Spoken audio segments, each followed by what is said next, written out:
Hey everyone, welcome to another installment of Harry Potter Theory. In this video, Star Wars Theories prepared a fan fiction for you guys, the first of many on the channel, so sit back, relax, and enjoy. Hello everyone, and welcome to the first fan fiction on Harry Potter Theory.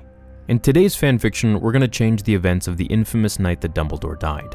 After grabbing the Horcrux from the cave, Dumbledore apparated with Harry to the top spire of Hogwarts, where he met his untimely yet chosen death by Snape. Dumbledore had made Snape promise to kill him when the time was right, when he asked for it. He knew that he was dying anyways. After the curse that had left him weakened, he took the heroic way out and used his inevitable death to serve a larger purpose, which was to fool Voldemort and his followers that Snape was indeed one of them to be trusted, allowing Snape to be the spy that Albus wanted. To much of Snape's dismay, he was obligated to perform the killing curse that night to his mentor and his friend. During this scene, you can see the hesitation in Snape's eyes and face, and you just know that he really doesn't want to do it. It wasn't until Dumbledore asked twice, by saying please to Severus, that the deed was finally done, and the headmaster was nothing more but a corpse falling off the tower of Hogwarts, only to leave the Death Eaters in celebration. Snape was one of them now, entirely trusted and able to spy on the Dark Lord for the greater good of the world. But what if, that night atop the spire, Snape didn't go through with his vow? What if he instead fired the curse at one of the Death Eaters, and Dumbledore took his wand from the ground after having let Malfoy disarm him earlier and started to fire back? This would have changed everything. Dumbledore and Snape would have teamed up against everyone, dodging, blocking, and casting spells towards all those before them. Malfoy would most likely be spared and simply disarmed or frozen, possibly Petrificus Totalis, to just keep him unharmed, but also so he may do no harm against his better judgment.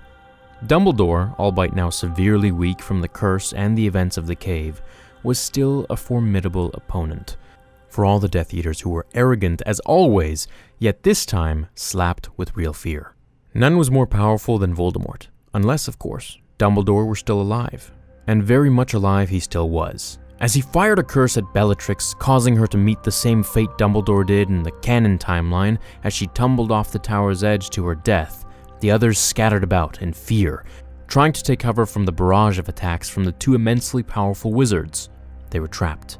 No one can apparate in or out of Hogwarts, unless, of course, you're Dumbledore himself, and being him has its advantages. Harry sees Corbin Yaxley about to fire the Cruciatus curse at Snape when he runs up the stairs and puts himself in front of Snape and shouts Sectum Sempra, casting Yaxley backwards with immense force as blood splattered the walls, falling face first into the floorboards, dying. Snape looked at Harry and raised a brow. Harry, Snape, and Dumbledore were unstoppable against the Death Eaters. They soon dwindled the numbers down and killed them all, not without sustaining major injuries themselves, of course. Severus, you fool! Do you know what you have just done? I couldn't kill you. You promised me you would do as I say. You've put us all in more danger than you know. Malfoy, said Harry.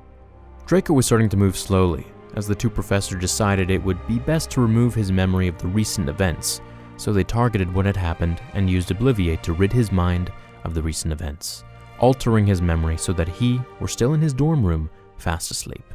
The events to come next would be entirely different from the events of the 7th book, as Dumbledore would still be alive, and working with Snape, they would destroy the locket from the cave, which would inevitably make Voldemort more aware of his imminent mortality and what Hogwarts is doing to kill him. After questioning Malfoy, Voldemort would finally realize that the boy's mind was wiped, and he'd know exactly what had happened that night. He would try to have Severus killed for his betrayal after coming to the conclusion that Dumbledore and Snape killed his Death Eaters who were supposed to go with Malfoy that night. The ending would turn much more favorable for our heroes, in the sense that Hogwarts would be so much more protected with just Snape and Dumbledore fighting against Voldemort and all the evil he brings to the castle. That said, it can go two ways. So Harry, Ron, and Hermione wouldn't be on an Easter egg hunt for how to destroy the locket, as Dumbledore would probably know how to do it relatively quickly.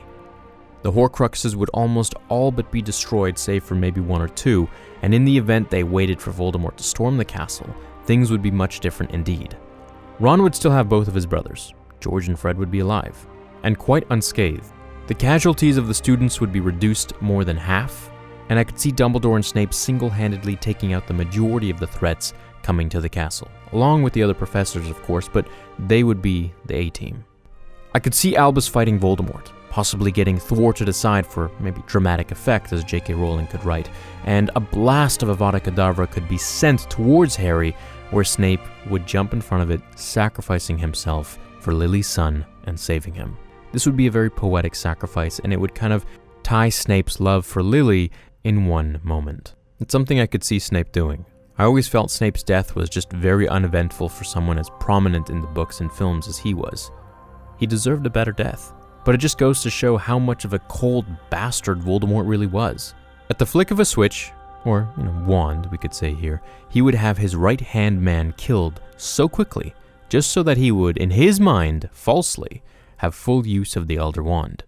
Harry could then fight Voldemort, and with Neville killing Nagini at the last moment, or at the right moment, in a locked duel of magic, I think Harry could have killed Voldemort the same way that we got it in the film and books, as Dumbledore somewhat consciously looked on in the distance from his great fall from Voldemort's attack. Everything would be over, Malfoy would run away with his parents, the Death Eaters would be no more, everyone would pay their respects for Severus and have a funeral in his honor. I could see Albus wanting to carry out other adventures from this point on. He knew that his time was limited with the curse that was enveloping his whole body, so he would appoint Minerva McGonagall as headmaster. The ending would end the same for Harry, Ron, and Hermione most likely, as they would carry on in the same way that they do in the film. However, you can always wonder that maybe Harry would have joined Albus in possibly finding a cure somewhere in the world, and all the little adventures that they'd get up to. That would have been a really interesting series that J.K. Rowling could have made. Maybe I can create fan fictions on what if Harry and Albus did go on these adventures. I think that would be really fun. Thanks for watching, have an awesome rest of your day, and until the next video, remember, it is not our abilities that show us who we truly are, it is our choices.